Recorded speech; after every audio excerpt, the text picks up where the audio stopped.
Hello friends, in this YouTube video we will try to discuss about John Milton's Areopagitica. John Milton has taken birth on 9th of December 1608.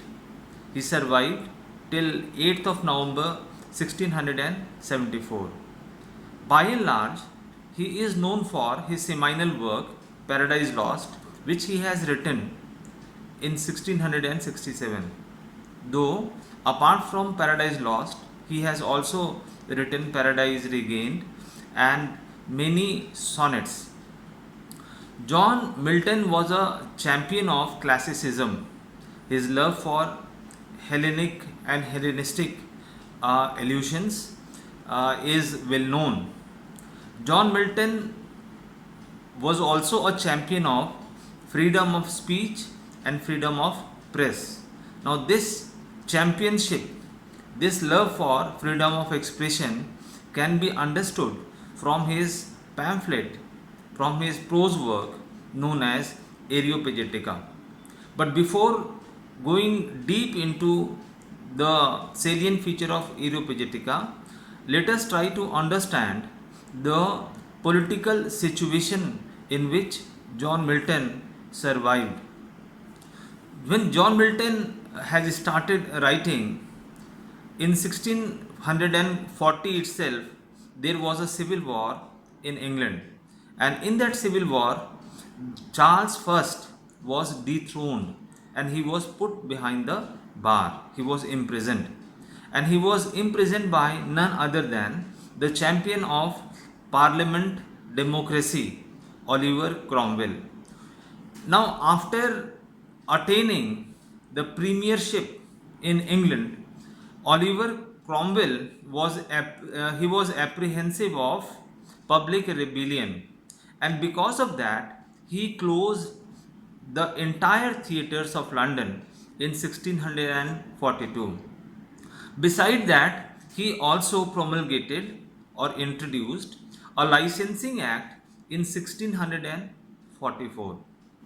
Fortunately or unfortunately, Oliver Cromwell was a very close friend of John Milton, and when Oliver Cromwell closed theatre and introduced licensing act, John Milton, even though he was very close friend, but he thought it inappropriate not to rebel against such atrocity.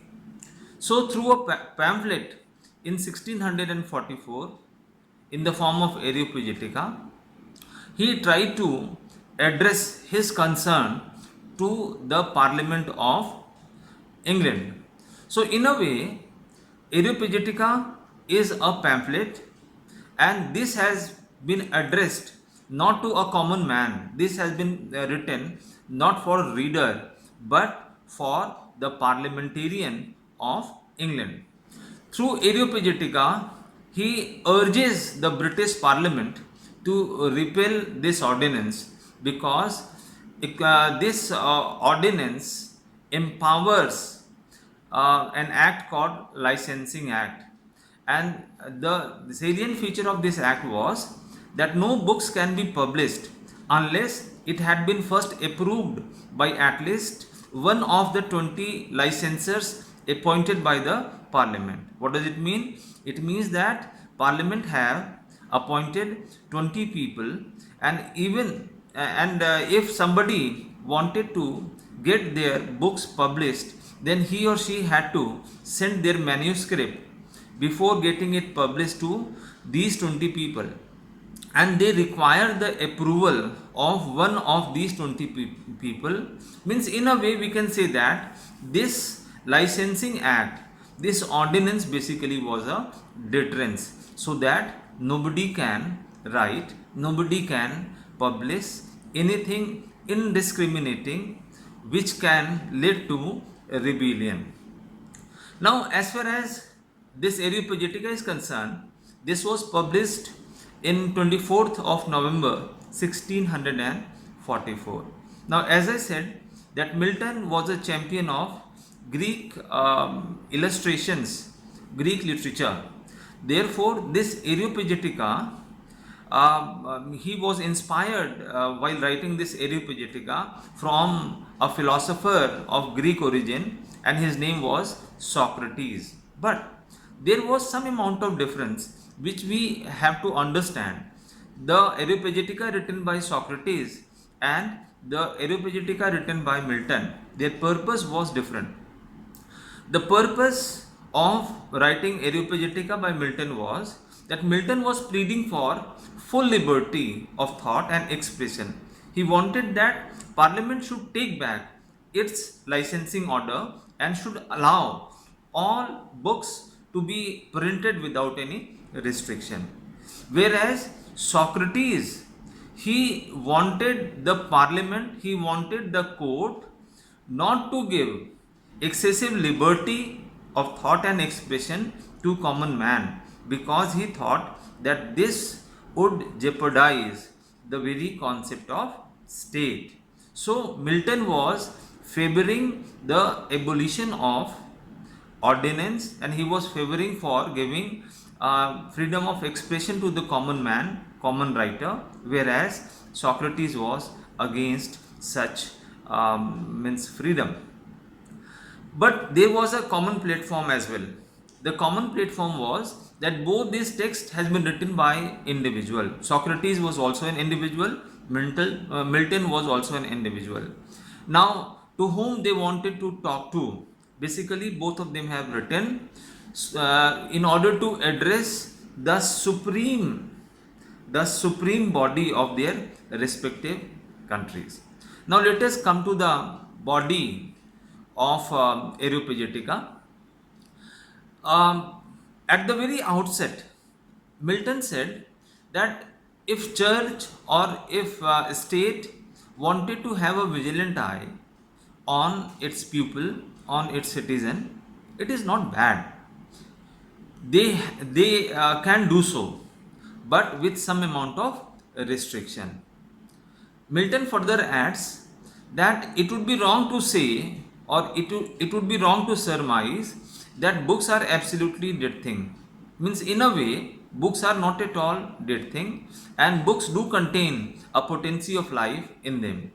They are in a way progeny or offspring or sons and daughters of their respective writer. And who writer is? Writer is a living intellect. Therefore, by not allowing the unrestricted autonomy, or not allowing a writer to write anything unrestricted, is in a way deterrent for the society. Milton further adds that as far as books are concerned, definitely books are not that much innocent, because within them we can within them dragon's teeth are there, and books also at times are responsible for armed rebellion. They can create law and order problem. But if a state can kill a man, then the state is guilty of killing God's image. But if a state is killing a book, and how the state can indulge in killing a book? By not allowing a book to be published unrestrained. So if a state is in a way engaged in killing a book, then in fact the state is guilty of killing of reason itself, because books are precious lifeblood, and books are immortal, books are eternal. Therefore, if a book is killed, if a book is not allowed to be published, then it is equated with a massacre by John Milton. So, through Areopagitica, John Milton put forth his very strong pleading for the freedom of press, the freedom of speech, the freedom of ideas. Now, in today's democratic world, these freedoms are very much important. This work is very seminal. This work is very important, because this work has been written, has been published at a time when in this entire world very few democratic countries were there. Thank you.